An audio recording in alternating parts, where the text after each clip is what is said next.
پھر اس سرزمین میں علامہ اقبال جیسی شخصیت پیدا ہوئی ہے.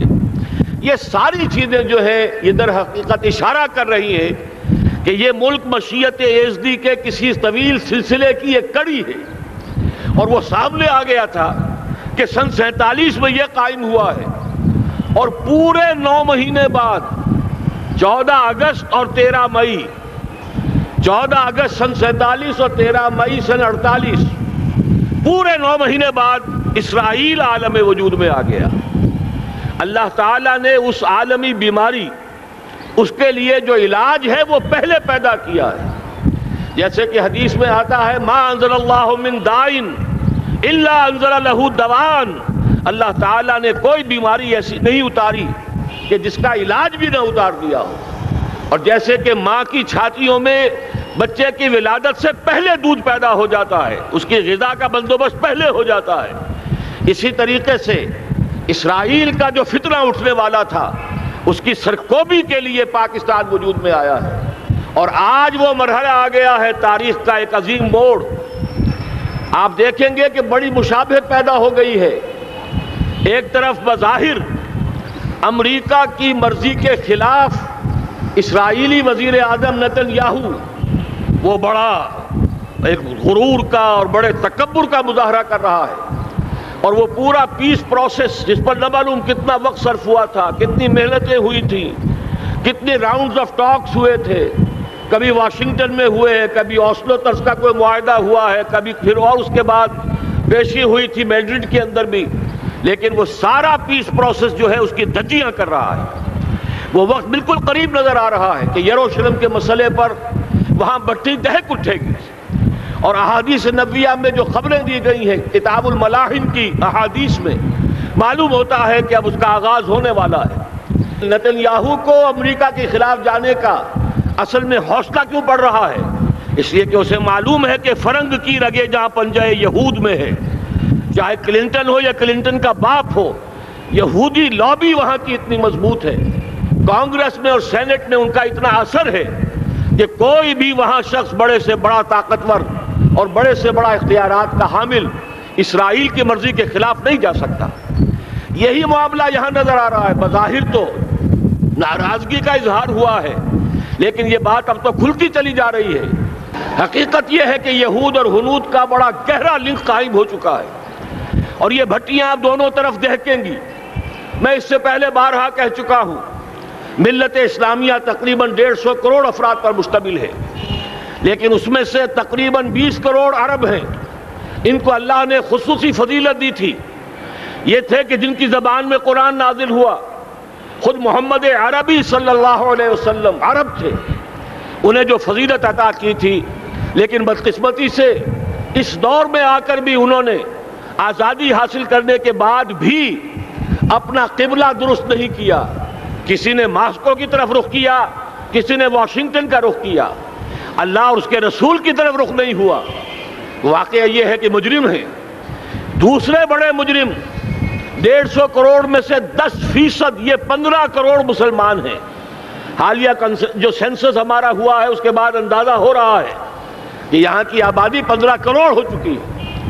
10% امت مسلمہ کا مسلمانان پاکستان ہے، اور یہ اس اعتبار سے کہ اسلام کے نام پر ملک بنا کر نصف صدی گزار چکے، لیکن یہاں پر اسلام کا بول بالا نہیں ہوا، کتاب و سنت کی بالا دستی کر اعلان نہیں ہوا. دستور میں ساری اسلامی دفعات موجود، لیکن اس کے ساتھ ہی ایسے خلا موجود، چور دروازے موجود کہ کوئی دفعہ بھی مؤثر نہیں ہے. یہ منافقت کا پلندہ لے کر ہم چل رہے ہیں اس دستور کو، اس دستور مملکت پاکستان کو. لہذا واقعہ یہ ہے کہ یہ بھٹی جو ہے اب ہماری آزمائش کے لیے آگ آد ابراہیم ہے، نمرود ہے. کیا کسی کو پھر کسی کا امتحان مقصود ہے؟ اس لیے میں نے وہ آیت بھی آپ کو سنائی، وَلَنَّبْلُوَنَّكُمْ بِشَيْءٍ مِّنَ الْخَوْفِ وَالْجُوعِ. آج کی صورتحال پر غور کیجئے، کس درجے یہ الفاظ ہمارے جو ہیں وہ ثابت ہو رہے ہیں اور جس اپلائی ہو رہے ہیں. ایک خطرہ پیدا ہو چکا ہے. واقعہ یہ ہے کہ کوئی کرائسس ہو، کوئی خطرہ ہو، کوئی اندیشہ ہو تو قوم جاگ جایا کرتی ہے. اور اس کے بعد حقیقت یہ ہے اگر ہم نے جرأت کر لی، اور مجھے یقین ہے کہ ہو جائے گا، کچھ لیت و لال ہے، کچھ تاخیر ہے، حکومت کے کچھ اعلانات دو طرفہ سے بھی آ جاتے ہیں، لیکن مجھے یقین ہے یہ دھماکہ ہوگا، یہ مشیت اعزدی ہے، یہ شدنی امر ہے، یہ ہوگا۔ اور اس کے بعد یقیناً اس آیت مبارکہ کا دوسرا لفظ ہم پر منطبق ہوگا، وَلَنَبْلُوَنَّكُمْ بِشَيْءٍ مِّنَ الْخَوْفِ وَالْجُوعِ۔ یہاں دوسرا لفظ بھوک کا لفظ ہے، ہم پر سختیاں آئیں گی یقیناً۔ الکفر ملت واحدہ، پوری دنیا امریکہ کی زیر سرپرستی ہمارے خلاف کھڑی ہوگی، ہمارے اوپر پابندیاں لگیں گی، لیکن شاید ہمارے جذبہ ایمانی کو بیدار کرنے کے لیے اللہ تعالیٰ اسی کو ذریعہ بنا دے، اور پھر اس کے ذریعے سے پورے عالم اسلام میں عوامی سطح پر جو ہمدردی پیدا ہوگی پاکستان کے ساتھ، اس کے آثار شروع ہو گئے ہیں۔ کبھی قطر کی طرف سے خبر آ رہی ہے، کبھی الاحرام کا جو ہے وہاں بات سامنے آ رہی ہے۔ معلوم ہو رہا ہے کہ جو بھی پبلک اوپینین ہے پورے عالم اسلام میں، اس کی وجہ کیا ہے؟ میں نے اپنے پچھلے جمعے کے خطاب میں عرض کیا تھا کہ جیسے پاکستان سلطنت خداداد پاکستان ہے، ایسے ہی اس کی ایٹمی صلاحیت یہ بھی خداداد ہے، اللہ نے چھپر پھاڑ کر ہمیں دی ہے۔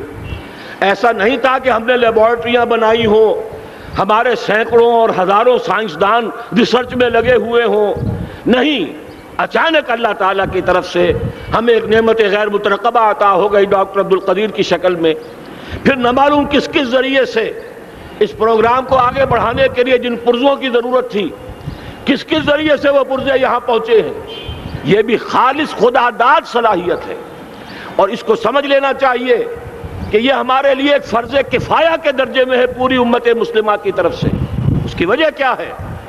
پورے عالم اسلام میں کہیں اور یہ صلاحیت موجود نہیں۔ کچھ ایٹمی دانت نکلنے کا امکان پیدا ہوا تھا عراق میں، آپ کو معلوم ہے کئی سال پہلے اسرائیل کے جیٹس آئے اور اس کی ایٹمی تنصیبات کو تہس نہس کر کے چلے گئے۔ اس کے بعد جو کچھ ہوا ہے خلیج کی جنگ میں، اس کا اگلا پچھلا کھایا پیا سارا اگلوا دیا، اور اس کے لیے جو پابندیاں ہیں شدید سے شدید تر ابھی تک چلی آ رہی ہیں۔ تو اچھی طرح سمجھ لیجئے کہ پورے عالم اسلام میں صرف ایک پاکستان ہے، پوری دنیا میں صرف ایک ملک ہے جو اسلام کے نام پر بنا، پورے عالم اسلام میں صرف ایک ملک ہے جس کے پاس ایٹمی استعداد ہے۔ ان دونوں چیزوں کو سامنے رکھیے تو پھر مشیت اعزدی میں مختلف چیزیں جو اللہ تعالیٰ کی اس تدبیر کے اندر موجود ہیں، اس کی کچھ نہ کچھ کڑیاں جو ہے ملتی نظر آتی ہیں۔ لہذا اگر یہ معاملہ ہو جاتا ہے تو یقیناً اگرچہ سختی آئے گی، وَلَنَبْلُوَنَّكُمْ بِشَيْءٍ مِّنَ الْخَوْفِ وَالْجُوعِ، لیکن ایک تو یہ کہ اس قوم کے اندر سے انشاءاللہ جذبہ ایمانی برآمد ہوگا، اس قوم کے اندر سے ایثار اور قربانی کے جذبات برآمد ہوں گے، پورے عالم اسلام کی اخلاقی سپورٹ اسے حاصل ہوگی۔ اور میں یہ سمجھتا ہوں کہ جیسے نوائے وقت نے بھی بہت اچھا کیا، کل یا پرسوں کے اپنے جو سر وقت پر وہ احادیث شائع کر دی ہیں، جن میں سے دوسری حدیث بڑی معنی خیز ہے۔ حضور نے فرمایا اصابتان احرزہم اللہ من النار، دو لشکر ایسے ہیں کہ جن کو اللہ تعالیٰ نے جہنم کی آگ سے چھٹکارے کا پروانہ دے دیا، وہ لشکر جو ہیں وہ جہنم کی آگ سے چھٹکارا پا گئے، احرزہم اللہ من النار۔ وہ دونوں لشکر کون سے ہوں گے؟ اصابت یغزو الہند، ایک وہ کہ جو ہندوستان پر حملہ آور ہوگا، اور دوسرا وہ جو حضرت مسیح علیہ السلام کے ساتھ جبکہ ان کا نزول ہوگا، اور اللہ تعالیٰ ایک مجدد، اس آخری دور کے مجدد کی حیثیت سے حضرت مہدی کو بھی ہمارے درمیان میں سے اٹھائے گا، اور پھر جو آخری فیصلہ کن جنگ ہوگی الملحمۃ العظمیٰ، اس کے لیے یہاں سے فوجیں جائیں گی ان کی مدد کے لیے۔ اب ان دونوں فوجوں کو ایک حدیث میں جمع کرنے سے اندازہ کر لیجئے کہ اس کا مطلب کیا ہے۔ یہ علاقہ پاکستان اور اس سے ملحق افغانستان، یہ علاقہ ہے کہ جو اسلام کا گہوارہ پہلے بنے گا، یہاں سے فوجیں جائیں گی، اور دائیں بھی اور بائیں بھی، مشرق میں بھی اور مغرب میں بھی، اور یہیں سے انشاءاللہ تعالی اسلام کا جو عالمی غلبے کا جو وعدہ ہے اللہ کا، کی خبر دی ہے محمد الرسول اللہ صلی اللہ علیہ وسلم نے لا يبقى على الارض بیت وبر ولا مدر الا ادخلہ اللہ کلمۃ الاسلام، اس روئے ارضی پر کوئی گھر بچے گا نہ خیمہ بچے گا جس میں اللہ تعالیٰ کلمہ اسلام کو داخل نہ کر دے۔ وہ حدیث کے جس کے بارے میں فرمایا گیا، حضور نے ارشاد فرمایا، حضرت ثوبان سے روایت ہے کہ اللہ تعالیٰ نے میرے لیے ساری زمین کو سمیٹ دیا۔ ان اللہ زوالی الارض فرأیت مشارقہا و مغاربہا، میں نے اس زمین کے سارے مشرق دیکھ لیے، سارے مغرب دیکھ لیے، لیکن یہ جان لو ان امتی سیبلغ ملکہا ما ظل لی منہا، میری امت کی حکومت ان تمام علاقوں پر قائم ہو کر رہے گی جو پوری زمین کو لپیٹ کر مجھے دکھا دیے گئے۔ یہ وعدہ پورا ہونا ہے، اور اس وعدے کا نقطۂ آغاز یہی سرزمین، اور جیسا کہ ہمیں افغانستان میں آثار نظر آ رہے ہیں، ایک خالص دینی مذہبی حکومت قائم ہو چکی ہے۔ افغانستان کا 80% علاقہ امن کا گہوارہ بن چکا ہے، علماء کی وہاں قیادت ہے اور حکومت ہے۔ یہ پاکستان اور افغانستان مل کر، جیسا کہ آپ کو یاد ہوگا میں نے جب تجویز پیش کی تھی کہ حکومت پاکستان فوراً تسلیم کرے طالبان کو، اللہ کا شکر ہے، میں یہ نہیں کہتا کہ میرے کہنے کی وجہ سے ہوا، لیکن بہرحال اللہ کا فضل ہوا کہ چند دن کے بعد ہی حکومت پاکستان نے تسلیم کر لیا طالبان کی حکومت کو۔ میری دوسری تجویز ابھی پینڈنگ ہے، پاکستان اور افغانستان کا کے درمیان کانفیڈریشن قائم کیا جائے۔ یہ ملک دونوں مل کر واقعتاً، کہ ایک نے واقعتاً 15 لاکھ سے زیادہ جانیں دے کر مرنا سیکھ لیا ہے، اور جو قوم مرنا سیکھ لے اسے کوئی مار نہیں سکتا، اسے کوئی شکست نہیں دے سکتا، اور ایک وہ قوم ہے پاکستان میں کہ جو 400 سال کی تجدیدی مسائی کے اثرات کی امین ہے، یہ اس کا تراث علمی ہے، چاہے وہ تحریک حضرت مجدد الفسانی کی تھی، چاہے وہ علمی تحریک شاہ ولی اللہ کی تھی، چاہے وہ تحریک جہاد سید احمد بریلوی کا تھا، چاہے اور جو بھی رجال عظیم پیدا ہوئے ہیں 14ویں صدی ہجری میں، ان سب کے اثرات یہاں موجود ہیں۔ یہ چیزیں مل کر وہ طاقت بنیں گی کہ یہاں سے اسلام پھر پھیلے گا، مشرق کی طرف بھی مغرب کی طرف بھی۔ اصابۃ تغزو الہند و اصابۃ مع عیسیٰ ابن مریم، یہ چیزیں جو ہونی ہیں الحمدللہ میں سمجھتا ہوں کہ اب تیزی کے ساتھ حالات اس رخ پر جا رہے ہیں۔ کہیں فرمایا ان ینصرکم اللہ فلا غالب لکم، اگر اللہ تمہاری مدد کرے تو کوئی تم پر غالب نہیں آ سکتا، وَإِن یخذلکم، اور اگر خدا نہ خواستہ اللہ تعالیٰ ہی اپنی مدد تم سے کھینچ لے، واپس لے لے، سلب کر لے، ان یخذلکم، تمہیں چھوڑ دے، فمن ذا الذی ینصرکم من بعد، تو پھر کون ہے جو تمہاری مدد کر سکے گا۔ اس مرحلے پر سیاسی جماعتیں اپنے جو ان کا مزاج ہے اس کے مطابق چاہتی ہیں کہ کیپٹلائز کریں، پولیٹیکل مفادات حاصل کریں۔ بہرحال میرے نزدیک ایک کنسنسس ہونا چاہیے، ایک نقطے کا دھماکہ ہونا چاہیے، اور نمبر 2 اللہ اور اس کے رسول کے ساتھ صلح اور اللہ کی مدد کی ضمانت حاصل کرنے کے لیے کتاب و سنت کی ٹوٹل بالادستی، پورے دستور پاکستان میں کوئی شے اس کے منافی ہو اس کو نکال کر باہر کر دیا جائے، نفاق سے پاک کر دیا جائے۔ جیسے دعا ہے اللہم ربنا طہر قلوبنا من النفاق، اسی طرح دعا مانگیے کہ اللہ ہمارے ملک کے دستور کو نفاق سے پاک کر دے، اور وہ ساری ترامیم جن کا کہ ہم نے ایک مہم بھی چلائی تھی، وہ ترامیم جس کا تقریباً وعدہ کیا تھا نواز شریف صاحب نے، جس کے لیے 2 مرتبہ ایک محفل میں کہا تھا راجہ ظفر الحق صاحب سے کہ راجہ صاحب پھر تیاری کیجئے اور دستور کی ترمیم کا بل تیار کیجئے، لیکن یہ کہ معلوم ہوتا ہے کوئی بڑا ہاتھ ایسا تھا جس نے روک دیا ہے۔ یہی ہاتھ ہے جو آج ہمیں ایٹمی دھماکہ کرنے سے روک رہا ہے۔ ہمیں چاہیے کہ یہ دونوں دھماکے بیک وقت کریں، اور ان دونوں دھماکوں کے بعد پھر چاہے دنیا کی کوئی طاقت ہماری دشمن بن جائے، ہمارے لیے اللہ تعالیٰ کی مدد و نصرت ہوگی۔ وَلَنَبْلُوَنَّكُمْ بِشَيْءٍ مِّنَ الْخَوْفِ وَالْجُوعِ وَنَقْصٍ مِّنَ الْأَمْوَالِ وَالْأَنفُسِ وَالثَّمَرَاتِ وَبَشِّرِ الصَّابِرِينَ الَّذِينَ إِذَا أَصَابَتْهُمْ مُصِيبَةٌ قَالُوا إِنَّا لِلَّهِ وَإِنَّا إِلَيْهِ رَاجِعُونَ۔ تو قوم انشاءاللہ تعالی، میں یہ سوچا کرتا تھا قوم مردہ ہے، بے حس ہو چکی ہے، دین سے عام طور پر بیزاری پیدا ہوتی جا رہی ہے، جو ہمارے دینی قیادت ہے اس سے بھی لوگوں کے اندر مایوسی پیدا ہو رہی ہے۔ کیسے ہوگا؟ میں نے بارہا کہا جب میں یہ شواہد دیکھتا ہوں جو حدیث میں ہے، جس کی خبریں دی گئی ہیں، 400 سال کی تاریخ دیکھتا ہوں، تو مجھے پاکستان کا مستقبل بہت شاندار نظر آتا ہے۔ یہ تو مشیت ایزدی میں کسی بہت اہم رول کو پلے کرنے کے لیے قائم ہوا ہے۔ جب میں زمینی حالات کو دیکھتا ہوں تو مایوسی ہوتی ہے، لیکن میں یہ سمجھتا ہوں کہ وہ وقت آ گیا ہے کہ جس میں یہ قوم جھنجھوڑی جائے۔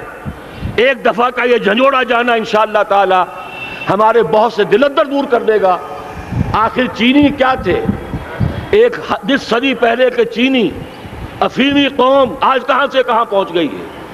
ہمارے اندر بھی چاہے یہ کہ اوپر راکھ ہے، اندر چنگاریاں ہیں، ان چنگاریوں کے بھڑکنے کا وقت آ گیا ہے، اور انشاءاللہ العزیز اسی ایٹمی دھماکے سے اس پورے عمل کا جو ہے آغاز ہو جائے گا، جس سے یہ سرزمین پاکستان اسلام کا گہوارہ بنے، اور پھر یہاں سے پوری دنیا میں اسلام کے غلبے کی جد و جہد کا آغاز کیا جائے۔